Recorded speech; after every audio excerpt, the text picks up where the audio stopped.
शेतकरी बंधूंनो नमस्कार। आपल्या हळद पिकामध्ये पाण्यावरती करपा आपल्याला दिसत असेल किंवा पानाच्या कडा या जळालेल्या दिसत असतील तर परफेक्ट उपाय मी तुम्हाला आज सांगणार आहे। करप्याचे कारण काय आहे हे आपण जाणून घेऊयात। बीज प्रक्रिया सुरुवातीला आपण हळद पिकाची करत असतो त्यावेळेस आपण केमिकल बुरशीनाशकाची जर बीज प्रक्रिया केली तर दीर्घकाळ नियंत्रण हे आपल्याला आपल्या हळद पिकामध्ये बुरशीनाशकासाठी राहत नाही, कारण ते केमिकल जास्त वेळ आपल्या जमिनीमध्ये काम करत नाही।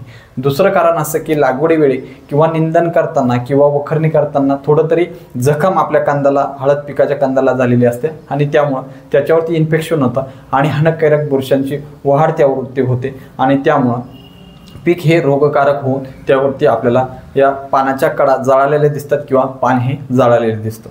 यावरती उपाय काय आहे तर याच हानिकारक बुरशी आपल्याला नष्ट करावे लागतील।